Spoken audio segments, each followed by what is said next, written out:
नमस्कार, मैं विजय कुमार पुनिया तिरंगा न्यूज़ चैनल से। आज मैं आपके सामने एक ऐसी रिपोर्ट लेके आया हूँ जिसके अंदर एक भारतीय महिला जो कि राजस्थान के रहने वाली थी, उसने अपने मेहनत और लगन और अपनी शिक्षा के दम पर पूरी दुनिया में नाम कमाया है और अपने देश, अपने भारत, अपनी जहाँ पे उसने जन्म लिया था उस क्षेत्र में रहते हुए उस क्षेत्र का उसने उद्धार किया और उसके किए गए इस काम की बदौलत पूरी दुनिया में आज उसने डंका बजा दिया। यानी कि भारतीय महिला ने पूरी दुनिया में ऐसा काम करके दिखाया कि पूरी दुनिया आज उसको उसकी प्रशंसा कर रही है, उसको फॉलो कर रही है और उसको पसंद भी कर रही है।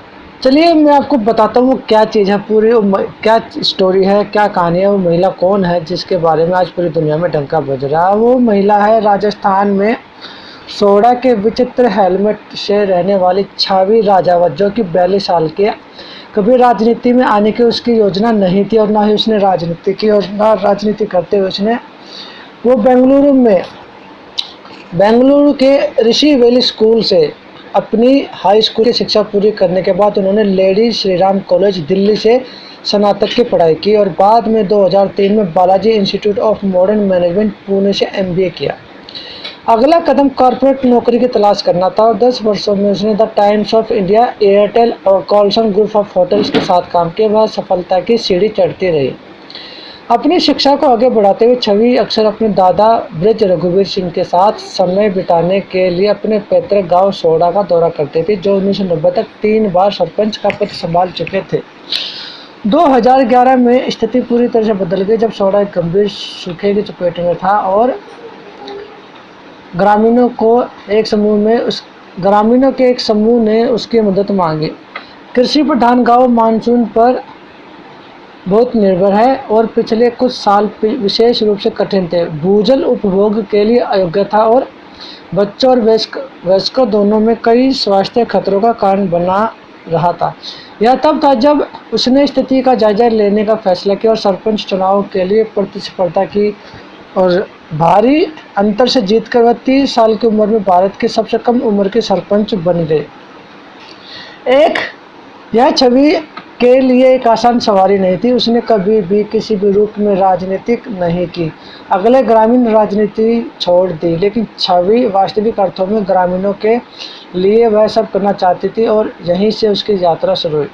किसी भी राजनीतिक दल से संबंध नहीं होने के कारण इसे और अधिक चुनौतीपूर्ण बना दिया गया था, लेकिन वह जानती थी कि उसकी महत्वाकांक्षा, अभियान और समर्पण एक परिवर्तन लाने के लिए पर्याप्त थे। उसकी योजना सरकारी, निजी क्षेत्र और ग्रामीण भारत को जोड़ने की दिशा में काम करने की थी। उस समय वह जयपुर में एक महलनुमा घर में रह रही थी, लेकिन वह ग्रामीणों के लिए सुलभ होना चाहती थी और इसलिए सोडा चली गई। गतिशील और भावुक छवि किसी अन्य महिला के विपरीत थी जिसे ग्रामीणों ने देखा था, जबकि ज़्यादातर महिलाओं को एक के तहत उनके चेहरे या घूंघट की आड़ में ही रखा जाता था, लेकिन छवि स्मार्ट थी, उसको पूरा भरोसा था। राजस्थान के अधिकांश गांव में लिंग प्रभाव प्रमुख है, लेकिन छवि ने उन सबको नकारते हुए आगे काम किया।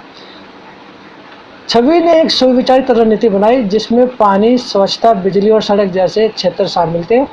कॉर्पोरेट के साथ अपने अनुभवों के लिए धन्यवाद किया। वह काम करने के लिए सही हितधारकों के साथ साझेदारी करने में सक्षम थी। शौचालयों के निर्माण, बिजली के मुद्दों पर, उचित सड़कों पर काम करने से लेकर छवि ने सुनिश्चित किया कि ग्रामीणों को गुणवत्तापूर्ण जीवन मिले। इसके अलावा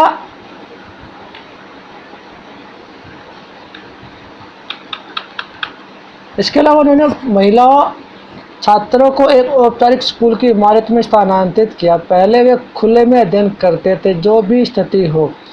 क्या अधिक है, उसे सोडा में एक शाखा खोलने के लिए भारतीय स्टेट बैंक भी मिला और यह सुनिश्चित किया कि गांव में सभी के पास बैंक खाता हो। उसका उद्देश्य गांव में वित्तीय साक्षरता को बढ़ावा देना था और उन्हें आत्मनिर्भर बनाना था। उन्होंने महिंद्रा एंड महिंद्रा जैसे कॉर्पोरेट को भी आश्वस्त किया। साथ ही कोका कोला ने गाँव के उद्यान के लिए कुछ परियोजनाओं पर काम भी किया। छवि के गतिशील नेतृत्व के तहत सोडा का पूर्ण रूप से परिवर्तन हुआ। पिछड़े होने से लेकर अब तक मॉडल गांव कहा जाता है। समाज में बदलाव लाने के लिए निरंतर प्रयासों के लिए छवि को दुनिया भर में सराहना मिली है। वह एक एस्पेन फेलो के रूप में चुनी गई है और सह अध्यक्ष के रूप में world economic forum India summit 2012 का भी हिस्सा थी। छवि को 2012 में WEF द्वारा यंग ग्लोबल लीडर के खिताब से भी नवाजा गया था। उन्होंने युवा पुरस्कार भी जीता है और उन्हें CNN द्वारा युवा भारतीय नेता के रूप में मान्यता दी गई है। छवि ने भले ही कई अवार्ड जीते हैं, लेकिन उनकी सबसे बड़ी उपलब्धि लैंगिक रूढ़िवादिता रही है। आज वह दुनिया भर की महिलाओं के लिए एक आदर्श बन चुकी है। ये है हमारे भारत की महिला जिन्होंने पूरी दुनिया में नाम कमाया है। अपनी मेहनत, लगन, सूझबूझ के साथ उसने अपने गांव को उद्धार किया और वहाँ की महिलाओं को उद्धार किया, वहाँ के लिए लोगों के लिए अकाउंट खुलवाए और भी बहुत से सराहनीय काम किए, जिसकी वजह से वो पूरी दुनिया भर में आज जानी जाती है अपनी मेहनत और लगन और शिक्षा के माध्यम से। तो हमारे देश की तमाम महिलाओं को भी आगे आकर सबसे पहले तो शिक्षा ग्रहण करनी चाहिए और उसके बाद जो है बाबा साहब के बारे में पढ़े और आगे बढ़े। और बाबा साहब को पूरा इतिहास पढ़ने के बाद उनको पता लगेगा कि आज अगर हम पढ़ लिख कर आगे बढ़ रहे हैं और काम कर रहे हैं तो किसकी वजह से है। सिर्फ ये पढ़ने के बाद ही पता लगेगा, बाबा साहब का इतिहास पढ़ने के बाद ही पता लगेगा। और जितने महापुरुष रहे हैं जिन्होंने हमारे देश के तरक्की में काम किया है, उनके बारे में जब भी पढ़ेंगे तो उनको तो पता लगेगा कि आज की महिलाएं और आज से 100 साल पहले की अगर महिलाओं को देखा जाए तो उसमें ज़मीन और आसमान का फ़र्क आ चुका है।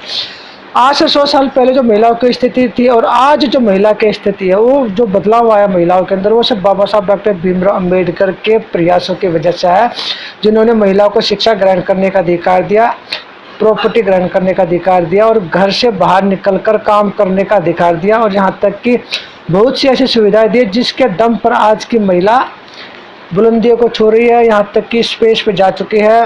डॉक्टर, इंजीनियर, टीचर्स, ना जाने ऐसे तमाम उच्च पदों पर जाकर बैठ चुकी है संविधान की वजह से। तो हर महिला को आगे आकर बाबा साहब का इतिहास पढ़ना चाहिए और संविधान को पढ़ना चाहिए, क्योंकि संविधान को पढ़ोगे तो आपको अपने अधिकारों के बारे में जानकारी मिलेगी। नहीं तो अगर आप भक्ति भाव में लगे रहोगे तो आप अपना संविधान की जानकारी नहीं प्राप्त कर पाओगे और आप आगे बढ़ नहीं पाओगे। तो मैं विजय कुमार पुनिया, तिरंगा भीम चैनल से, और इस वीडियो को शेयर कीजिए, लाइक कीजिए, फॉरवर्ड कीजिए, जितना आप फॉरवर्ड कर सकते हो, जितना लाइक कर सकते हो इसको ज़रूर कीजिए और कमेंट ज़रूर करें और सब्सक्राइब ज़रूर करें और लोगों को भी सब्सक्राइब करने के लिए बोले। और इस वीडियो में जो भी जानकारी दी गई उसको ज़रूर ग्रहण करें और जाने कि इस महिला ने जो छवि थी किस तरह से मेहनत करके पूरी दुनिया में नाम कमाया है। लेकिन भारत के अंदर अभी इस महिला के बारे में बहुत ही कम लोग जानते हैं। तो मैं ये चाहूँगा कि इस वीडियो के माध्यम से भारत के लोग भी जानें। तो मैं विजय कुमार पुनिया, मुझे दीजिए इजाज़त तिरंगा भीम चैनल से, और धन्यवाद।